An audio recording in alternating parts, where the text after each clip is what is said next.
अरे बच्चों नमस्कार, स्वागत है आप सभी लोगों का हमारे YouTube चैनल में। तो देखो हम लोग कौन सा चैप्टर पढ़ रहे हैं, तो हम लोग चैप्टर नंबर 10 यानी कि कंप्यूटर इन अकाउंटिंग की स्टडी कर रहे हैं। इसमें हमारा लेक्चर नंबर 1 ऑलरेडी कंप्लीट हो चुका है और ये हमारा कौन सा लेक्चर है, ये है लेक्चर नंबर 2। तो लेक्चर नंबर 1 में हमने क्या देखा था, याद है आप लोगों को? तो हम लोगों ने ये वाला जो टॉपिक है ना, इसको कवर कर लिया था, comparison between manual accounting process and computerised accounting process, जो कि बहुत ही इंपॉर्टेंट है। ये आप लोगों के एग्जाम में 8 नंबर के लिए पूछा जा सकता है। ठीक है, तो ये हम ऑलरेडी लेक्चर नंबर 1 में कवर कर चुके हैं। अगर आप सभी लोगों ने उस वीडियो को नहीं देखा है तो रिक्वेस्ट है, देख लेना। 8 मार्क्स अगर पक्के करने हैं तो इसको और इसको कर लो अच्छे से, ठीक है ना। प्लेलिस्ट में जाकर के देख लेना। अभी ये हमारा लेक्चर नंबर 2 है, तो इसमें हम कौन सा क्वेश्चन देखने वाले हैं, यहाँ पे हम देखेंगे features of computerised accounting system, और जो हमारा लेक्चर नंबर 3 होगा उसमें हम लोग बात करेंगे इंपॉर्टेंस की। तो चलिए फिर शुरू करते हैं। सब लोग तैयार हैं? आ जाइए, हम देखते हैं features of computerised accounting system. तो यहाँ पे टोटल 8 फीचर्स दिए गए हैं, तो सारे पॉइंट्स को आपको अच्छे से बाय हार्ट कर लेना है, याद कर लेना है। पहला पॉइंट आपका है इंटीग्रेटेड डेटा एंड इन्फॉर्मेशन, दूसरा है एक्यूरेसी एंड स्पीड। इसके अंदर का एक्सप्लेनेशन भी बताती हूँ, चिंता मत करो। पहले एक बार हम सारे पॉइंट्स को देख लेते हैं। क्विक डिसीजन मेकिंग, चौथा है यहाँ पर मॉडर्न एंड इंटीग्रेटेड, है ना, मॉडर्न भी होता है, इंटीग्रेटेड भी होता है। Immediately available of books of account, security, transparency and grouping of accounts. ये टोटल 8 पॉइंट्स हैं जिन्हें आप लोगों को अच्छे से लर्न करना है। फिर इसके अंदर का जो एक्सप्लेनेशन है वो आप समझो कि इसमें है क्या, इस पॉइंट के अंदर है क्या, और फिर आप उसको एग्जाम में अपने मन से लिख सकते हो। ठीक है, तो चलो फिर हम शुरू करते हैं और देखते हैं कि इसमें क्या क्या बातें बताई जा रही हैं। तो integrated data and information, integrated का मतलब क्या होता है, एकीकृत यानी कि इकट्ठा, एक जगह। ठीक है, तो क्या होता है यहाँ पे कंप्यूटराइज्ड अकाउंटिंग सिस्टम में डेटा एंड इन्फॉर्मेशन कैसे होते हैं, इंटीग्रेटेड होते हैं। अभी देखो इसमें क्या बातें बताई जा रही है, जैसे कि अगर मैं कंप्यूटराइज्ड अकाउंटिंग सिस्टम की बात करूँ तो ये कैसे डिजाइन किए जाते हैं, ये इस प्रकार से डिजाइन किए जाते हैं कि ये क्या हो, यूजर फ्रेंडली, यानी कि इसको लोग जो है वो आसानी से यूज कर पाए, मतलब बहुत ज्यादा कॉम्प्लिकेटेड ना हो। ठीक है, और जो भी बिजनेस के प्रोसेस होते हैं, जैसे मैं आपको बताना चाहती हूँ, परचेज हो गया, ठीक है, सेल्स हो गया, फाइनेंस हो गया, इन्वेंट्री हो गया, या फिर पेरोल। इन्वेंट्री का मतलब आप जानते ही हो, पूरा आपने 1 से लेकर के 9 तक के चैप्टर पढ़ लिए, अब तो आपको पता होगा ही। इन्वेंट्री का मतलब जरा मुझे कमेंट सेक्शन में बताना, तो देखिए आप लोगों ने कितनी पढ़ाई की है। 1 से लेकर के 9 तक के चैप्टर्स आपने पढ़ लिए, तो ये बात तो पता होगी इन्वेंट्री मतलब क्या होता है, आप सभी लोग जानते होंगे। मुझे कमेंट सेक्शन में जरूर बताना। ठीक है, तो ये सारे जो भी बिजनेस के प्रोसेस हैं वो सब कुछ, वो सिस्टम में जो भी सॉफ्टवेयर होता है अकाउंटिंग का, उसमें सब कुछ इंक्लूडेड होते हैं, परचेज, सेल्स वगैरह, है ना, सब कुछ एक जगह ही इंटीग्रेटेड होते हैं। समझ में आया? अब देखो बच्चों, ये जो हमारा कंप्यूटराइज्ड अकाउंटिंग सिस्टम है, इसकी मदद से हम क्या कर सकते हैं, जो भी हमारे बिजनेस का इन्फॉर्मेशन है, जो भी डेटा है, उसको हम लोग अप टू डेट रख सकते हैं। ठीक है, एंड एक्यूरेटली। देखो जैसे मशीन है ना, जैसे मान लो एक तो मशीन है, दूसरा इंसान है, तो इंसान से गलती हो सकती है, लेकिन मशीन को आपने एक बार कमांड दे दिया तो फिर वो गलती नहीं कर सकता, है ना। तो यहाँ पे गलती होने के चांसेस क्या होते हैं, कम होते हैं, यानी कि accurate and up to date जो भी बिजनेस का इंफॉर्मेशन है वो हम इस कंप्यूटराइज्ड अकाउंटिंग सिस्टम की हेल्प से रख सकते हैं। ठीक है, समझ में आया आप लोगों को? तो बस इतना सा एक्सप्लेनेशन अगर आप लोग अपने एग्जाम में लिख दोगे ना इसके बारे में, ये वाले पॉइंट के बारे में, तो भी चलेगा, कोई प्रॉब्लम नहीं है। इसके आगे का इतना सब आप लोगों को वापस से ये पढ़ने की जरूरत नहीं है। देखो इतना आप कैंसिल भी कर सकते हो। ठीक है, समझ में आ रहा है कि नहीं? फिर भी अगर आप इसको पढ़ना चाहते हो तो आज मैं आपको पढ़ा देती हूँ। देखो, computerised accounting system is mixed with management information system. MIS का मतलब क्या होता है, मैनेजमेंट इन्फॉर्मेशन सिस्टम के साथ ये क्या होता है, मिक्स होता है। एंड ये भी यहाँ पे देख लो, मल्टीलिंगुअल, मतलब आप अपने हिसाब से कोई भी भाषा जो है वो चूज कर सकते हो और उस हिसाब से अपने कंपनी का जो अकाउंट है उसको मेंटेन कर सकते हो। ठीक है, क्योंकि कई जगह आपने देखा होगा अकाउंट जो है वो मराठी में भी मतलब मेंटेन किए जाते हैं, राइट। तो आप क्या कर सकते हो, आप अपने हिसाब से देख लो कि आपको कौन सी भाषा, मतलब जिसके साथ आप क्या हो, फ्रेंडली हो, वो आप यूज कर सकते हो। ठीक है, इसमें कोई वो बात नहीं है, ये मल्टीलिंगुअल होता है, right. And all the business operations are easy and cost effective, मतलब सारे के सारे बिजनेस ऑपरेशंस कैसे होते हैं, इजी भी होते हैं, आसान भी होता है। मतलब अगर आप एक बार सीख गए ना वो उसको ऑपरेट करना, फिर आप इजिली उसको ऑपरेट कर पाओगे। मतलब जब नया नया रहेगा तब तो आपको प्रॉब्लम होगी, लेकिन अगर आप एक बार उसके साथ फ्रेंडली हो गए फिर आपको आगे कोई प्रॉब्लम नहीं होगी और आपको यही आसान लगेगा मैनुअली से। जैसे मैं आपको अपना खुद का एग्जांपल बताती हूँ, ध्यान से सुनना। वैसे तो अकाउंटिंग का नहीं, लेकिन मेरा जो ये एक्सपीरियंस है टीचिंग वाला, ये मैं आपको बताती हूँ। जैसे अब इसके पहले, मतलब अभी तो मेरे पास डिजिटल बोर्ड है, राइट। पहले मेरे पास वो व्हाइट बोर्ड हुआ करता था, अभी भी है, हमने यहीं पे रखा हुआ है, उसको कहीं पे दिया नहीं है। ठीक है, तो मेरे पास क्या हुआ करता था, व्हाइट बोर्ड हुआ करता था, तो वही मेरे लिए आसान था, मैं उसी पे पढ़ाया करती थी, ठीक है। फिर उसके बाद जब हमने ये डिजिटल बोर्ड लिया ना, तो मैं आपको सच्ची बता रही हूँ, तो जब ये डिजिटल बोर्ड लगा यहाँ पर, तो मैं इसको मतलब चलाने की कोशिश कर रही थी। अभी मेरे लिए सब कुछ नया नया था, है ना, तो उस टाइम पे मैं इसको अच्छे से ऑपरेट नहीं कर पा रही थी। और जनरली मेरा मेन सब्जेक्ट क्या है, मेरा मेन सब्जेक्ट तो ये है, मान लो जैसे अगर टेक्स्ट बुक का पढ़ाना रहता तब तो इजीली हम पढ़ा सकते थे, इसमें कुछ लिखना नहीं है, लेकिन मेरा मेन सब्जेक्ट तो मैथमेटिक्स है, अकाउंट्स है, यानी जिसमें मुझे क्या करना पड़ेगा, प्रॉपरली यहाँ पर लिखना पड़ेगा, ठीक है। तो जब मैं इस बोर्ड पे लिखने की कोशिश करती थी ना, मेरी राइटिंग बिगड़ जाती थी। व्हाइट बोर्ड पे तो खूब अच्छी आती थी, लेकिन इस बोर्ड पे मेरी राइटिंग क्या हो रही थी, स्टार्टिंग में बिगड़ रही थी। अब मैं बैठ के सोच रही हूँ, हे भगवान, मैंने ये बोर्ड क्यों लिया, मुझे व्हाइट बोर्ड पे इतना अच्छा लिख रहा था, ठीक है, मैं यही सोच रही थी। और फिर मैंने ना कई दिनों तक तो इस पे कुछ किया ही नहीं, मैंने फिर व्हाइट बोर्ड का ही यूज किया, ठीक है, कई दिनों तक। लेकिन फिर मैंने सोचा ये कब तक करेंगे, अगर लिया है तो इसका यूज तो करना पड़ेगा। फिर मैंने क्या किया, ट्राई किया इसके ऊपर लिखने का, और सही बता रही हूँ, अब मुझे यही आसान लगता है, और व्हाइट बोर्ड मुझे अब उतना ईजी नहीं लगता है ना, मुझे यही आसान लगता है, क्योंकि यहाँ पे बस बटन दबाना है, सब कुछ आते जाएगा, और यहाँ पे लिखना भी मुझे अब आसान लगता है, ठीक है। तो क्यों लगता है, क्योंकि ये एक्चुअल में आसान था, बस वो मेरे लिए नया नया था, तब मैं उसको ऑपरेट करना नहीं जानती थी, लेकिन अब मुझे सब कुछ पता चल चुका है और यही मुझे ईजी लगता है। तो वैसा ही कंप्यूटराइज्ड अकाउंटिंग सिस्टम में भी है कि अगर आपने एक बार उसको ऑपरेट करना सीख लिया ना, फिर आपको वो बहुत सिंपल लगेगा मैनुअल से, ठीक है। समझ में आया, तो ये है आप लोगों का first point. I hope this is clear. Next है हम यहाँ पे बात करेंगे एक्यूरेसी एंड स्पीड की। जी बिल्कुल बिल्कुल बिल्कुल, जो हमारा कंप्यूटराइज्ड अकाउंटिंग सिस्टम है ना स्टूडेंट, देखो इसमें तो पहली बात एक्यूरेसी होती है, यानी कि जो भी डेटा है वो पूरा एकदम सही होता है ना। अगर आपने जर्नल सही से किया है, फिर आगे के जो भी आपके अकाउंट्स बनेंगे सब के सब राइट होंगे, उसमें गलती होने का कोई चांस नहीं है। एंड स्पीड भी होती है, इसकी स्पीड भी तो तेज होती है कि नहीं। तो आज ये देख लेते हैं, computerised accounting system accounting has various customised templates and software for users which allow fast and accurate data entry and transaction operations. देखो बच्चों, होता क्या है, जैसे जो हमारे सॉफ्टवेयर्स हैं, राइट, उनके कई सारे टेम्पलेट्स होते हैं। टेम्पलेट्स का मतलब क्या होता है, स्पेसिमेन, यानी आप अपने हिसाब से क्या करवा सकते हो, वो चूज कर सकते हो कि आपको कौन सा वाला चाहिए, ठीक है। और वो यूजर के हिसाब से ही मतलब बनाए जाते हैं, राइट। और फास्ट और एक्यूरेट डेटा वो हम लोगों को देते हैं जो भी बिजनेस में ऑपरेशंस होते हैं। जैसे कि आपने जर्नल एंट्री पास कर दिया, उसके बाद क्या होगा, उसके बाद वो ऑटोमेटिकली सारी चीजें बन जाएंगी। तो वो स्पीड में तो हो ही रहा है, क्योंकि अगर आप मैनुअली करते तो आपको क्या करना पड़ता है, जर्नल से लेजर बनाना पड़ता, फिर उसको लिखना पड़ता, फिर लेजर से ट्रायल बैलेंस, और तब जाके आप फाइनल अकाउंट वगैरह ये सब कुछ बनाते हैं, और उसमें काफी वो टाइम कंज्यूमिंग होता है। लेकिन इसमें वो जो टाइम लग रहा था बीच का पूरा, उतना वो यहाँ पे नहीं लगेगा, क्योंकि ऑटोमेटिकली सब कुछ जनरेट हो जाएगा ना। समझ आ रहा है आप लोगों को। तो एक्यूरेसी भी होती है, स्पीड भी होती है, किसमें, कंप्यूटराइज्ड अकाउंटिंग सिस्टम में। I hope this is clear.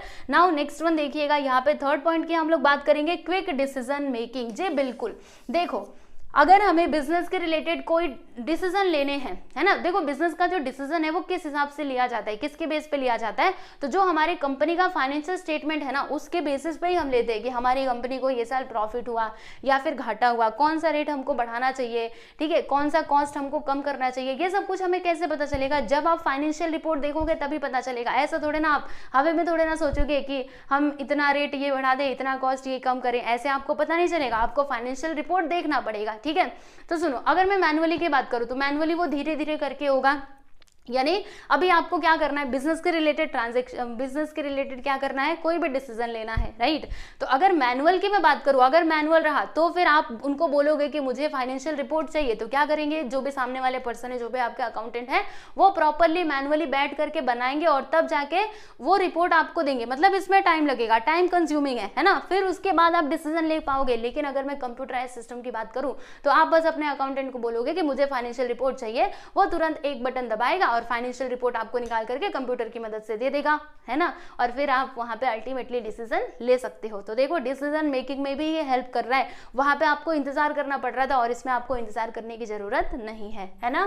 तो वही है क्विक डिसीजन मेकिंग, यानी फटाफट से आप डिसीजन ले सकते हो, आपको जो भी लेना है, ठीक है। तो देख लीजिएगा computerised accounting system generate real time information for quick decision. Real time information मतलब क्या होता है, वो इंफॉर्मेशन जैसे अभी हमारे पास कोई डेटा आया, मान लीजिए हमारा कोई सामान परचेज, मतलब हमने कोई सामान खरीदा या फिर हमने बेचा, ठीक है, उसकी रिकॉर्डिंग हमने जर्नल में कर दी, फिर अगर आपको बस मतलब क्या चाहिए, वहीं पे उसका पूरा डेटा चाहिए, पूरा रिपोर्ट चाहिए, तो आप क्या कर सकते हो, वो जो भी आपका सॉफ्टवेयर रहेगा उसकी मदद से आप आसानी से निकाल सकते हो, है ना। तो वही रियल टाइम मतलब क्या, तुरंत आपके पास इंफॉर्मेशन आई और मतलब उसी टाइम पे आपने जो डेटा है उसको, रिपोर्ट है उसको मतलब तैयार कर लिया, तो वही आपका रियल टाइम। रियल टाइम मतलब तुरंत के तुरंत, ऐसे आप समझ सकते हो, ठीक है। तो भैया यहाँ पे द कंपनी और firm can plan its activity with the help of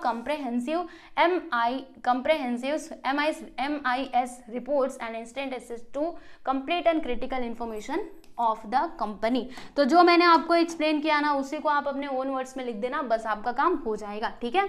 चलो भाई, फोर्थ पॉइंट की हम बात कर लेते हैं, क्या है, मॉडर्न एंड इंटीग्रेटेड। जी बिल्कुल, ये मॉडर्न तो है ही, है ना, मॉडर्न है ना, तो और ये इंटीग्रेटेड भी है, तो बस यहाँ पे वही लिखा हुआ है कि ये हेल्प करता है, किसमें हेल्प करता है, टाइम सेविंग में, recording business transactions as compare to manual accounting system. यानी मैनुअल में रिकॉर्ड करोगे भाई टाइम लगेगा, लेकिन इसमें रिकॉर्ड करोगे तो आपका टाइम बच जाएगा, ठीक है। तो मॉडर्न हुआ ना। Various financial statement such as trial balance, profit and loss account, balance sheet can be derived at any point of time with in fraction of seconds. यानी कि विद इन सेकेंड्स में हम क्या कर सकते हैं, जो फाइनेंशियल रिपोर्ट है उसको फटाफट से तैयार कर सकते हैं with the help of computerised accounting system, है कि नहीं। आपको बस एक बटन दबाना है, बटन बस एक मतलब एक बस बटन आप टीप दोगे और फिर आपको ट्रायल बैलेंस से profit and loss account, balance sheet, ये सब कुछ यहाँ पे मिल जाएगा, ठीक है, समझ आया। चलो यहाँ पे हम नेक्स्ट बात करते हैं, पांचवा क्या है, immediate availability of books of account. जी बिल्कुल, आपको कोई भी बुक्स ऑफ अकाउंट चाहिए, चाहे कैश बुक चाहिए, बैंक बुक चाहिए, जो भी चाहिए, आप बस अपने अकाउंटेंट को बोलोगे कि मुझे ये बुक का इन्फॉर्मेशन चाहिए, वो क्या करेगा, तुरंत एक बटन दबाएगा और आपको ला करके दे देगा, लो देखो ये परचेस बुक है, ये लो सेल्स बुक है ना, ऐसे करके वो आपको दे देगा। लेकिन मैनुअल की बात करोगे तो भाई मैनुअल में पूरा अच्छे से उसको प्लस माइनस कैलकुलेशन करके और तब वो ला करके देगा कि लीजिए ये है आपका बुक्स ऑफ अकाउंट्स, है ना। तो वहां पे वो तुरंत के तुरंत अवेलेबल नहीं होता है। लेकिन अगर मैं इसकी बात करूँ, ये कंप्यूटराइज की, तो इसमें वो इमीडिएटली अवेलेबल होता है। जब भी आपको जरूरत हो बस आप अपने अकाउंटेंट को बोलो, वो तुरंत एक बटन दबाएगा और आपको ला करके दे देगा। तो कंप्यूटराइज्ड अकाउंटिंग सिस्टम में क्या होता है, books and register like cash book, bank book, purchase register, sales register and statement of account like receivables and payables are readily available at any point of time. किसी भी point of time आपको available होता है। और देखो यहाँ पे एक और तो फायदा है, जैसे मान लीजिए किसी दिन आप ऑफिस नहीं गए, अब आपको जानना है कि आपके कंपनी में चल क्या रहा है, तो क्या करोगे, आप घर से भी तो उसको देख सकते हो ना। आपके पास बस आईडी पासवर्ड होना चाहिए, आप उसको एंटर करोगे, वो सॉफ्टवेयर ओपन हो जाएगा, फिर आपको पता चल जाएगा कि हमारा रिपोर्ट कैसा है, क्या है ना, हमारे बिजनेस में क्या चल रहा है, ये सारी चीजें, राइट। तो जब भी आपको अवेलेबल हो, मतलब जब भी आपको जरूरत हो, चाहे जहां आपको ये अवेलेबल हो सकता है, ठीक है। चलिए नेक्स्ट यहाँ पे बात करते भाई सिक्योरिटी की। तो हाँ, इसमें भी सिक्योरिटी तो होती है ना। कंप्यूटर के अंदर जो भी डेटा रहेगा, अगर आपने उसका कोई पासवर्ड लगा दिया है तो वो पासवर्ड इतनी जल्दी किसी से नहीं खुलने वाला है ना। अगर आपने अपने कंप्यूटर में वो जो भी आपका आईडी रहेगा, आईडी एंड पासवर्ड तो होता ही है। कोई भी आप देखोगे, कोई भी अकाउंट, जैसे जनरली हम लोग कोई भी गूगल अकाउंट वगैरह करते हैं तो उसमें भी आईडी पासवर्ड रहता है। तो इतना मेन जिसमें आपके बिजनेस के सारे ट्रांजेक्शंस मेंटेन किए जा रहे हैं, उसकी आईडी पासवर्ड नहीं होगी, बिल्कुल होती है, राइट। तो ये एक सिक्योरिटी, मतलब यहाँ पे सिक्योरिटी भी होती है, क्योंकि वो पासवर्ड जिसके पास रहेगा वही उसको ओपन करके देख सकता है, बाकी और कोई भी नहीं देख सकता, है ना। तो ये एक सिक्योरिटी यहाँ पर होती है। समझ में आ रहा है आप लोगों को कि नहीं, बताना जरा। The computerised accounting system is more secured, है ना। मैनुअल से अगर कंपेयर करोगे तो ये ज्यादा सिक्योर होता है। जैसे मैनुअल अकाउंटिंग आप कर रहे हो तो वहां पे क्या हो सकता है स्टूडेंट, मतलब वहाँ पे डेटा लीक होने का चांस है, राइट। कोई भी आया और आकर के आपका जो भी इंफॉर्मेशन है, कॉन्फिडेंशियल इंफॉर्मेशन, वो वहाँ से ले सकता है। लेकिन अगर मैं इसकी बात करूँ तो जिसके पास आईडी पासवर्ड रहेगा वही देख पाएगा, वरना बाकी लोग नहीं देख पाएंगे। तो ये मोर सिक्योर होता है। Data and information can be kept confidential as compare to the traditional accounting system, है ना।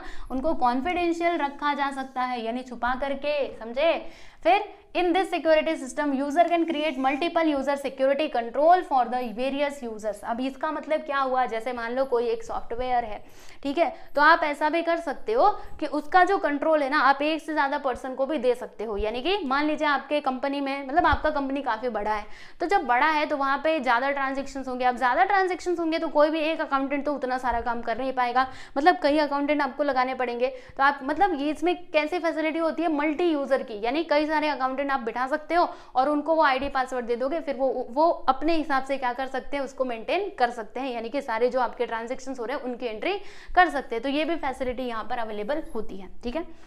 चलो, ट्रांसपेरेंसी, जी बिल्कुल, इसमें ट्रांसपेरेंसी भी होती है। ट्रांसपेरेंसी का मतलब आप जानते हो, पारदर्शिता, यानी कि जो भी काम हो रहा है ना वो शीशे की तरह साफ है, सब कुछ आपको साफ साफ दिखेगा। जैसे अगर मैं मैनुअल की बात करूँ तो देखो ऐसा इसमें चांस है कि जो अकाउंटेंट है ना वो आपके साथ चीटिंग कर सकता है। कुछ ना कुछ अमाउंट लिखना था, कितना लिखना था, मान लो उसको अमाउंट लिखना था 10,000, उसने बस लिखा है 1,000, तो 9,000 का वो घोटाला कर सकता है, वो अपनी जेब में डाल सकता है ना। तो मैनुअली में ऐसा चांस है क्योंकि वो मैनुअली सब कुछ कर रहा है। लेकिन यहाँ पे अगर मैं बात करूं बच्चों, यहाँ पर क्या होता है, ट्रांसपेरेंसी। ट्रांसपेरेंसी का मतलब क्या हुआ कि आपको जो भी डेटा चाहिए आप फटाक से उसको बोलोगे। जैसे मैं आपको अपना खुद का एग्जांपल बताती हूँ, सुनो ध्यान से। ऐसे जब मैं आपको अपना एग्जांपल लेकर के बताऊंगी सच्ची वाला, तो आप अच्छे से समझ पाओगे। सुनो, होता क्या था कि पहले जब मैं अपने डिग्री कॉलेज के SY में थी, तो मैं ना एक जगह पे आपको बताती हूँ, क्लर्क का जॉब क्या करती थी। और क्लर्क का काम क्या होता है आप सभी लोग जानते हो, वही पैसे का लेन देन, पैसा आए तो उसकी रिकॉर्डिंग करो, ये सब कुछ मैं किया करती थी, ठीक है।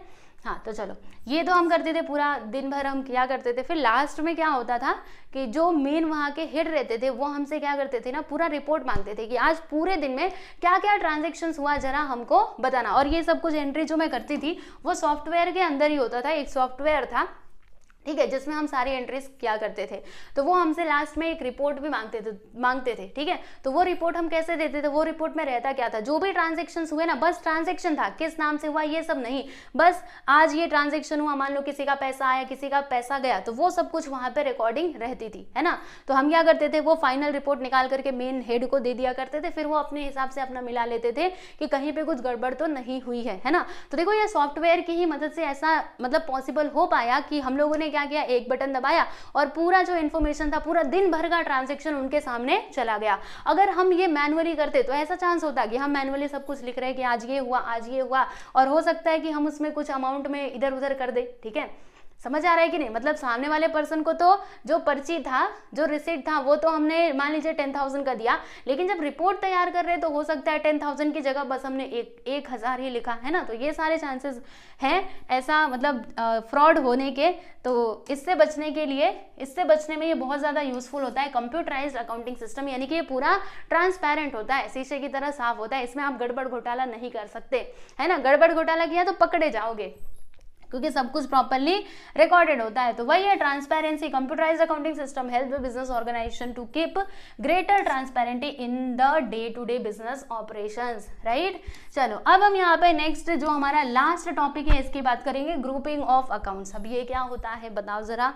तो ग्रुपिंग ऑफ अकाउंट्स मतलब क्या, जैसे आप क्या कर सकते हो ना, ये जो कंप्यूटराइज्ड अकाउंटिंग सिस्टम है इसमें आप अकाउंट्स का ग्रुप भी बना सकते हो। जैसे मैं आपको एग्जांपल की हेल्प से बताती हूँ। जैसे मान लो कि बिजनेस के जो एक्सपेंसेस है ना, बिजनेस के एक्सपेंसेस क्या क्या हो सकते हैं, मतलब एक्सपेंसेस से रिलेटेड कौन कौन से अकाउंट्स हो सकते हैं। जैसे कि सैलरी हो गया, सैलरी एक्सपेंस ही होता है, फिर परचेस हो गया, ठीक है, या फिर हमने किसी को रेंट दिया, तो ये सभी क्या है, एक्सपेंसेस वाले हैं, है ना। तो आप इनका ग्रुप बना दो कि जो भी एक्सपेंसेस, जो भी जिनका भी मतलब जिस भी अकाउंट का नेचर कैसा है, एक्सपेंस वाला है, वो सभी किस में जाएंगे, एक्सपेंस वाले ग्रुप में ही जाएंगे, ठीक है। तो इस प्रकार से आप क्या कर सकते हो, ग्रुपिंग कर सकते हो। वैसे टैली के अंदर ना ऑलरेडी ग्रुपिंग रहता है कि बैंक अकाउंट में क्या क्या चीजें आएंगी, वो सब कुछ सॉफ्टवेयर में दिया रहता है, ठीक है।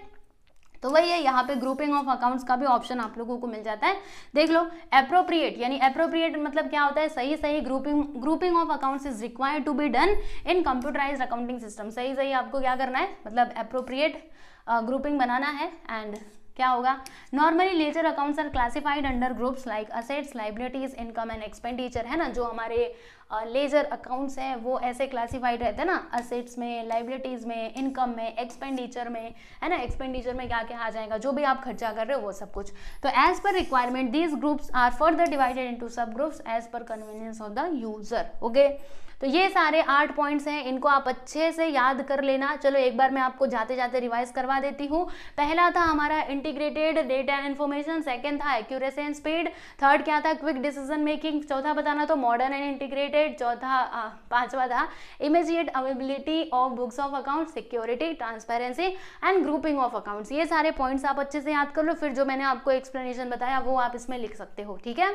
चलो तो आज बस इतना ही रखते हैं। अभी अगले वीडियो में हम देखेंगे, क्या देखेंगे अगले वीडियो में, हाँ बताया था ना आप लोगों को, ये देखेंगे importance of computerised accounting system, ठीक है।